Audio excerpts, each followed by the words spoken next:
আসসালামু আলাইকুম প্রিয় দর্শক, আপনাদের সকলকে আমন্ত্রণ জানাচ্ছি। ওই যেটা বললাম, শেখ হাসিনার ক্ষমতায় ফিরে আসাটা ভারতের পক্ষে সর্বোত্তম বেস্ট কেস সিনারিও।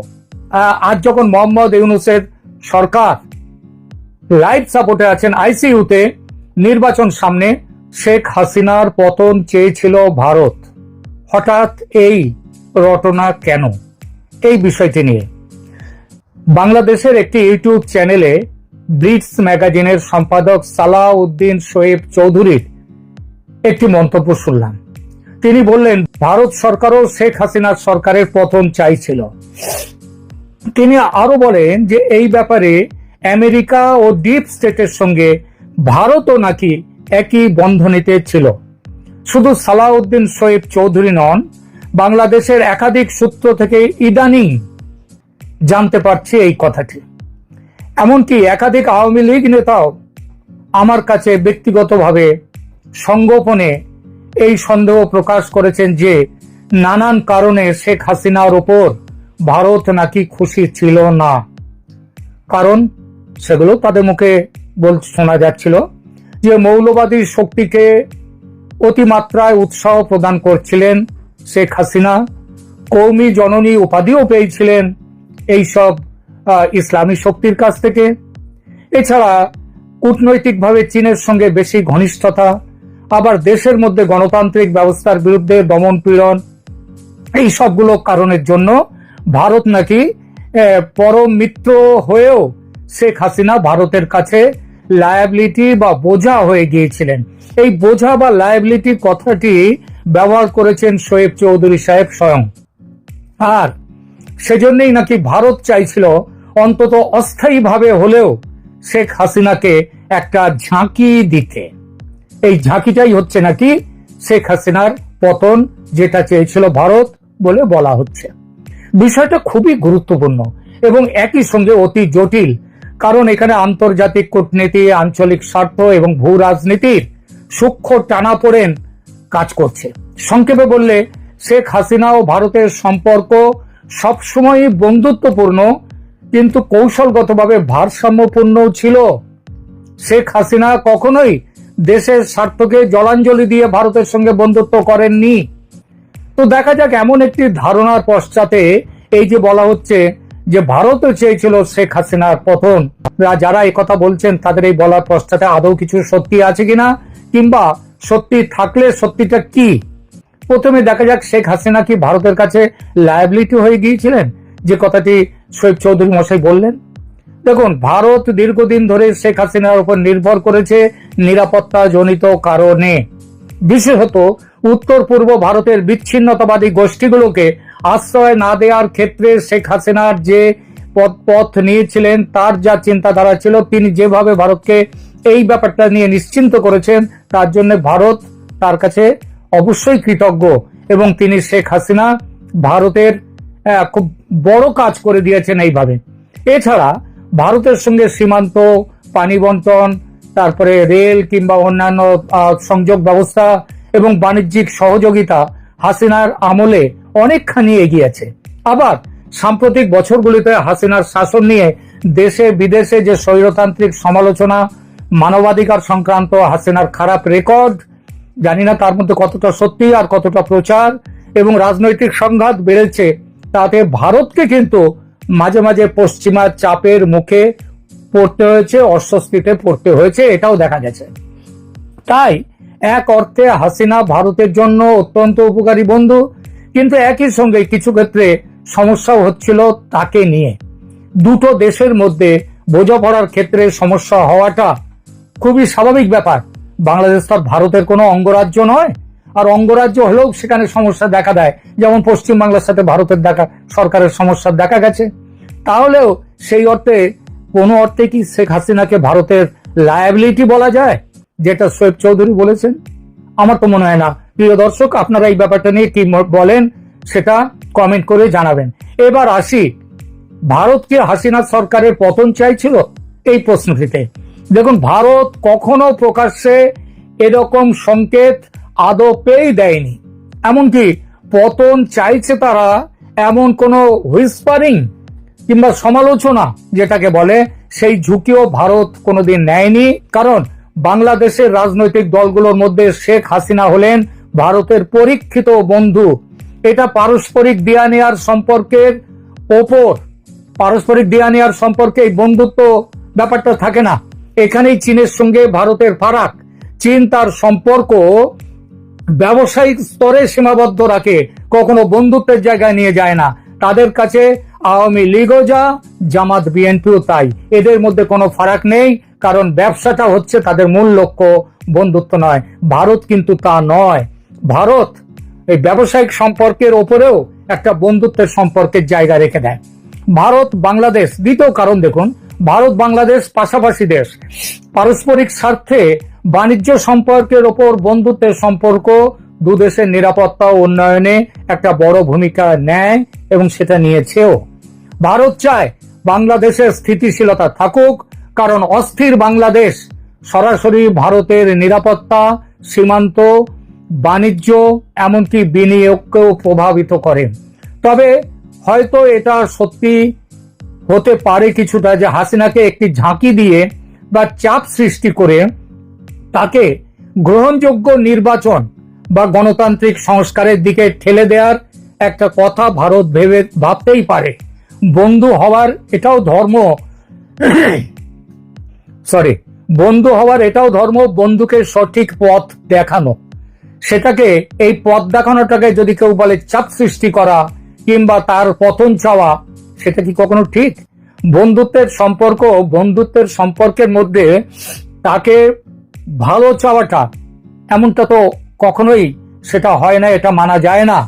এমন আলোচনা কিন্তু কূটনৈতিক মহলে শোনা যাচ্ছে যে ভারতও চেয়েছিল বাংলাদেশে হাসিনার বিরুদ্ধে যে অগণতান্ত্রিকতার কিংবা রাষ্ট্রীয় চাপের যে সমস্ত কথাগুলো আসছে, রাষ্ট্রীয় শক্তি তাদের উপরে ব্যবহার করা নিয়ে যেসব অভিযোগ উঠছে, সেই অভিযোগগুলো যাতে সেগুলো অ্যাড্রেস করেন হাসিনা ঠিক মতো, সেটা এই আলোচনা কিন্তু ভারত করেছে, এটা কূটনৈতিক মহলে শোনা যায়।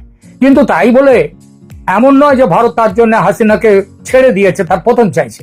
প্রশ্ন উঠে, এই যে পতনের কথা বলা হচ্ছে, এটা কবেকার কথা?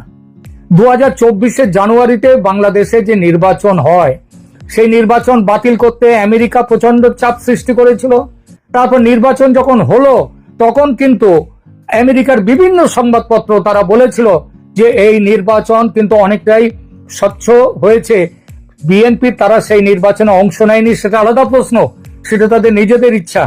কিংবা জামাত তখন তার রাজনৈতিক দল হিসেবে তার স্বীকৃতি বাতিল হয়েছিল, তারা নির্বাচনে অংশ নেয়নি, সেটা ঠিক আছে। কিন্তু যারা নির্বাচনে অংশ নিয়েছিল, সেখানে হাসিনা সরকার যে বুথ দখল করে হাজার হাজার লক্ষ লক্ষ ভোট দিয়েছে, সেরকম ব্যাপার নয়।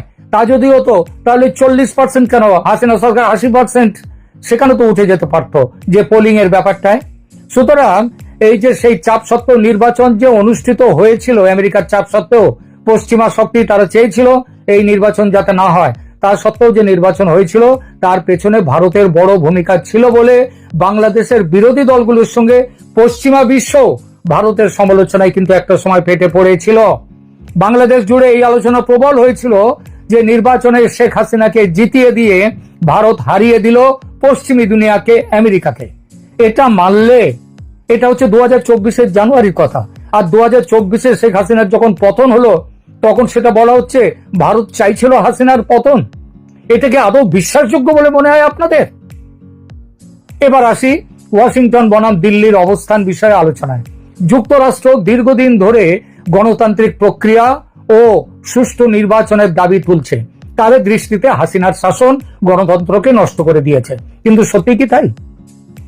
যুক্তরাষ্ট্র নিজের সুবিধা ও আগ্রাসনের কথা ভেবে গণতন্ত্রের ধোয়া তোলে এবং তুলেছে সারা পৃথিবীর বহু দেশে। পুরনো সব কথা ছেড়ে দিচ্ছি।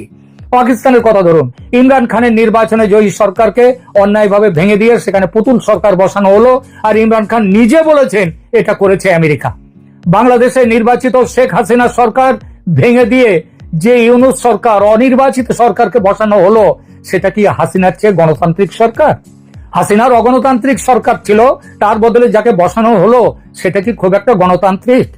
তারপর বাংলাদেশে আজ যা চলছে সেগুলো কি গণতান্ত্রিক? অন্যদিকে ভারতের কাছে গণতন্ত্র যেমন চাওয়ার, ভারত যেমন গণতন্ত্রকে সম্মান দেয়, শ্রদ্ধা করে, তেমনই স্থিতিশীলতা ও তার নিরাপত্তারও অগ্রাধিকার দেয় ভারত।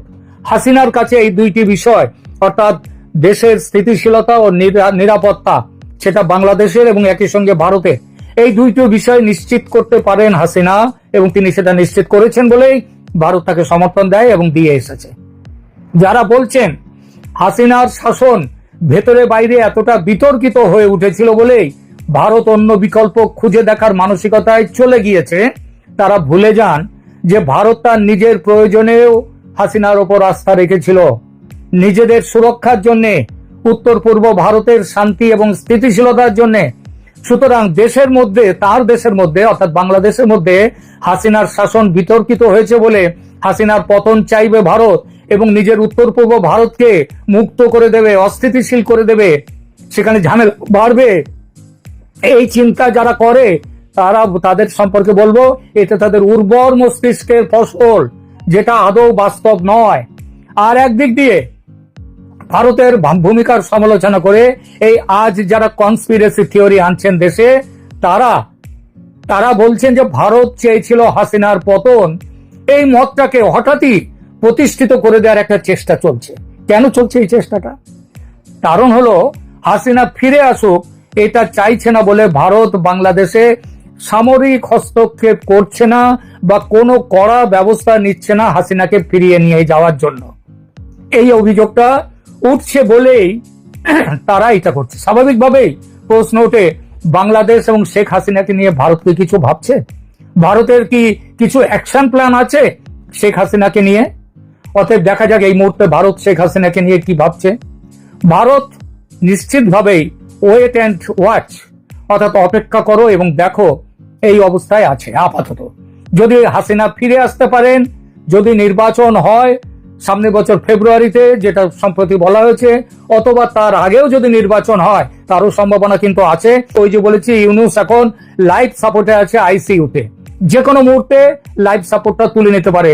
কারণ আমেরিকা চাইছে না ইউনূসকে, পৃথিবীর পশ্চিমা বিশ্ব চাইছে না ইউনূসকে, এবং ভারতও চাইছে না ইউনূসকে। সুতরাং ভারত আপাতত wait and watch, wait and see এই অবস্থায় আছে। অপেক্ষা করো এবং দেখো, যদি নির্বাচন হয় শিগগির এবং হাসিনা ফিরে আসতে পারে নির্বাচনের মধ্যে দিয়ে, তাহলে সেটা হবে ভারত সেটাকে বেস্ট কেস সিনারিও, অর্থাৎ সব থেকে ভালো পরিস্থিতি হিসেবে দেখবে। কারণ পরিচিত বন্ধু শেখ হাসিনা আবার ক্ষমতায় ফিরছেন। আর যদি তিনি না ফিরতে পারেন, তবে ভারত চাইবে একটি ক্ষমতা কেন্দ্র তৈরি হোক, যাদের সঙ্গে কাজ করে তারা নিরাপত্তা ও আঞ্চলিক স্বার্থ নিশ্চিত করতে পারে। বিএনপি এবং জামাত তারাও কিন্তু ভারতে ইতিমধ্যে বেশ কয়েকবার যোগাযোগ করেছে ভারত সরকারের উচ্চপদস্থ কর্তাদের সঙ্গে। শুধু তাই নয়, তারা এমনকি আরএসএস এর সঙ্গে, রাষ্ট্রীয় স্বয়ংসেবক সংঘের সঙ্গে দেখা করেও তার বলেছে যে তারা ভারতের সাথে মিলেমিশে কাজ করতে চাইবে, বিএনপি এবং জামাত নেতৃত্ব। অর্থাৎ হাসিনা ভারতীয় কূটনীতির পছন্দ হলেও ওই যে কথাটা উঠছে না, ভারত তার উপর একেবারে অল ইন আর নয়, বিকল্প তৈরি রাখছে তারা। এটা কিন্তু কূটনীতির কথা, যে আমার সমস্ত ডিম একটা বাস্কেটে রাখবো না, আমি ভাগ করে রাখবো। অর্থাৎ ভারত শুধু হাসিনার সঙ্গে আছে, অন্য কারোর সঙ্গে নেই, এই কথাটা কিন্তু একটা কূটনীতির কথা নয়। চীন যেমন এই কূটনীতিতে চলে না, চীন চলে যে আমার সবার সাথে সম্পর্ক, বাণিজ্যটাই আমার। ভারত পাশাপাশি দেশ, সুতরাং ভারত সেটা করতে পারে না। কিন্তু তার মানে এই নয় যে এটা হাসিনাকে পরিত্যাগ করার ভাষা বলছে ভারত। এটা কূটনীতির ভাষা, বিকল্প সবসময় খোলা রাখতে হয়। কিন্তু তাহলেও বলতে হয়, ওই যেটা বললাম, শেখ হাসিনার ক্ষমতায় ফিরে আসাটা ভারতের পক্ষে সর্বোত্তম। শেষ করি আলোচনা। সালাউদ্দিন চৌধুরী সাহেব যে শেখ হাসিনার উপর খুব প্রসন্ন, তা ভাবার কোনো কারণ নেই। একাধিক অপরাধিক মামলা হয়েছে তার বিরুদ্ধে, যার মধ্যে তথ্য পাচার, সেডিশন বা দেশ বিরোধী চক্রান্ত, তারপর আর্থিক তছরূপের মামলায় এসবও ছিল। এই জন্য 2 দফায় শোয়েব চৌধুরী মশাইয়ের জেলও হয়েছিল, একবার 7 বছর 3 মাসের জন্য, আর একবার 4 বছরের জন্য। এগুলো সবই শেখ হাসিনার আমলে। সেই মনোভাব থেকে শেখ হাসিনার রাজনৈতিক জীবন শেষ করে দিতে হাসিনার অল ওয়েদার ফ্রেন্ড ভারতকে নিয়ে কুপ্রচার করার একটা কারণ খুঁজে পেতে অসুবিধা হয় না। এবং এই প্রচারটা আজকে কিন্তু বাংলাদেশে ক্রমশ জোর পাকড়াচ্ছে, জোরদার হচ্ছে। আজ যখন মোহাম্মদ ইউনূসের সরকার লাইফ সাপোর্টে আছেন আইসিইউতে, নির্বাচন সামনে, তখন হাসিনার পতন চেয়েছিল ভারতও। এই কথা প্রচার করলে হাসিনার সমর্থকদের অনেকটা ডিমোরালাইজ বা তাদেরকে হত উদ্যম করে দেয়া যায়। বাংলাদেশের এক বড় সংখ্যক মানুষ প্রবল ভারত বিদ্বেষী, তার সঙ্গে আওয়ামী লীগের সমর্থকদেরও যদি ভারতের প্রতি রুষ্ট করে দেয়া যায়, ক্ষুব্ধ করে দেয়া যায়, তাহলে বিএনপি জামাত এই সব দলের লাভ হয়। বাংলাদেশের রাজনীতিতে ভারত কেবল বাংলাদেশের দিক থেকে নয়, বরং বড় ভূ রাজনৈতিক দৃষ্টিতে দেখে, যেখানে চীন, যুক্তরাষ্ট্র এবং আঞ্চলিক স্থিতিশীলতা জড়িয়ে আছে। হাসিনা ভারতের মোস্ট প্রেফার্ড পার্টনার। তাই হাসিনা পতনের চেষ্টা ভারতের কৌশল নয়, ভারতের কোনো কৌশল কোনোদিন হতে পারে না।